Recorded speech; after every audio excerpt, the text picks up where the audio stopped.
उत्तराखंड में पिछले साल जोशीमठ की घटनाएं तो आपको याद ही होगी, जब चमोली जिले के इस जोशीमठ शहर के घरों और खेतों में अचानक दरारें पड़ने लगी थी। इसको लेकर तमाम पर्यावरणविदों ने चिंता भी जाहिर की थी। सरकारें भी हरकत में आई थी और लोगों को दरार पड़े घरों से निकालकर सुरक्षित स्थानों पर शिफ्ट किया गया था। बड़े बड़े होटल्स, लॉन्ज, घर गिराए गए थे। अब ऐसा ही मामला कुमाऊं क्षेत्र के बागेश्वर जिले से भी देखने को मिल रहा है। तो चलिए इस बारे में जानते हैं और समझते हैं कि आखिर यहाँ दरारें पड़ क्यों रही हैं। आपको बता दें, बागेश्वर जिले के 11 गांवों में भीषण भूधसाव हो रहा है। कुंवारी, कांडा और कपकोट इलाके में सड़कों, खेतों और घरों में बड़ी बड़ी दरारें पड़ गई हैं। कपकोट और कांडा में भारी बारिश और बड़े पैमाने पर हो रहे खनन की वजह से हालात और खराब हो गए। इसकी वजह से 200 से ज्यादा परिवार अब विस्थापन की मांग कर रहे हैं।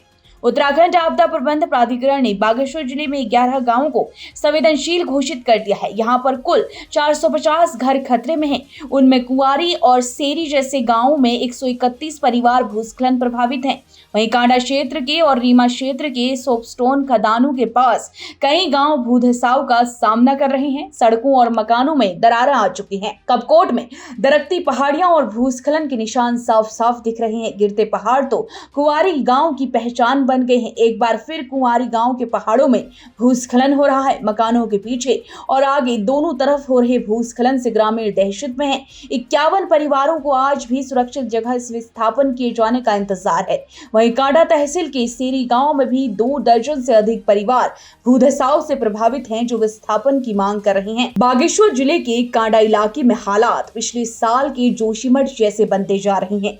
यहाँ मकानों में मोटी मोटी दरारें आ गई हैं। इसके अलावा खेतों और सड़कों में भी दरारें साफ देखी जा सकती हैं। हालात लगातार गंभीर होते जा रहे हैं और इस बीच एनजीटी ने भी इस पर संज्ञान लिया है और इस पे जवाब तलब केंद्रीय प्रदूषण नियंत्रण बोर्ड से किया है।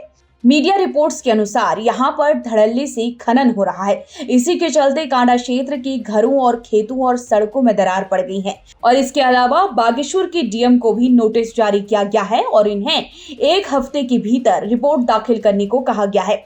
घरों में दरार और भूधसाव की शिकायतों के बाद डीएम ने एक संयुक्त टीम को कांडा क्षेत्र में भेजा। इस टीम ने कांडा कन्याल गांव में जांच की, भूधसाव भी देखा और घरों में पड़ी दरारों को करीब से देखा।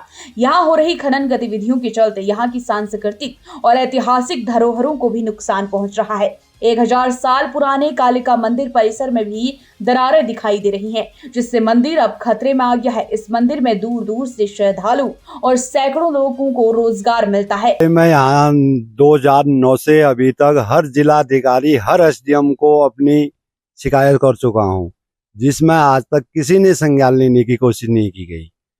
और दिखाने के लिए अपना पूरा बड़ा अमला लेके आते हैं, गाड़ियां लेके आते हैं, थाना अध्यक्ष जो, लेकिन कार्रवाई फिर कुछ नहीं होती है। मैं कई सालों से 2009 से अभी तक पीड़ित हूँ। मैं रात भर बरसात के मौसम में जब ज्यादा बारिश होती है रात को तो मैं सो नहीं पाता हूँ। ये खड़िया से हुआ है सब। जब से ये पुकलैंड मशीन आई है, जेबीसी चलती हैं 3-3, 4-4 बिना परमिशन के यहाँ मायने चली हुई। हम लोगों को पता रहता है, लेकिन हम शासन प्रशासन के पास जाते हैं, ये हमें मुंह ही नहीं लगा, बात करने को राजी नहीं रहते हैं। अब हम जाएं तो किसके पास जाएं? उप जिलाधिकारी कपकोट अनुराग आर्य ने कहा कि जिले में 11 गांव संवेदनशील चयनित हो चुके हैं। प्रभावित परिवारों को विस्थापित करने की तैयारियां चल रही हैं। इसके अतिरिक्त जो क्षेत्र उनकी जांच हो रही है, इस गांव के अतिरिक्त अन्य गांवों में भी ऐसी दिक्कतें होगी तो उन्हें भी विस्थापन किया जाएगा। गाँव है जो संवेदनशील के रूप में चिन्हित हुए हैं और जहाँ विस्थापन की कार्रवाई कर ली गई है, और उसके अलावा अन्य जो ग्राम हैं जिनका चयन किया जा रहा है उसके संबंध में जांच की कार्रवाई चल रही है। और जैसे ही अगर कोई अन्य भी ग्राम इस श्रेणी में आएंगे तो उनके लिए भी विस्थापन के प्रस्ताव बनाकर शासन को प्रेषित कर दिया जाएगा। सर, सबसे ज़्यादा जैसे बात करें तो कुंवारी और सेरी गाँव जी, तो कुंवारी में अभी हमारा 58 परिवार हैं जिनका प्रस्ताव तो स्वीकृत हो गया है, पर भूमि का कुछ विवाद था जिसके लिए प्रस्ताव बनाकर शासन को भेजा गया। जैसे ही वो भूमि का विवाद सुलझेगा तो उनको पैसा वर्तित कर दिया जाएगा और विस्थापित भी कर दिया जाएगा। सीरी में 10 लोगों को हम विस्थापित कर चुके हैं, पहले ही उनको पैसा भी दे दिया गया। कुछ नए परिवार भी चयन की श्रेणी में आ गए हैं, लगभग 8 परिवार हैं, तो उनकी भी जांच चल रही है और जैसे ही अगर वो विस्थापन की उसमें भूगर्भ की जांच में आते हैं तो उनका भी प्रस्ताव भेज दिया जाएगा। ज्ञात हो, बागेश्वर जिला आपदा और भूस्खलन की दृष्टि से काफी संवेदनशील है। इस जिले में खड़िया खनन के लिए सबसे ज्यादा 123 खड़िया खदानें स्वीकृत हैं और जब से मशीनों से खनन शुरू हुआ तब से ही लोगों के घर खतरे में आ गए हैं। यहाँ कांडा तहसील के कांडा कन्याल और दुर्ग नागपुरी तहसील के पंपो गांव के कई लोगों को घर छोड़ने पर मजबूर होना पड़ा है।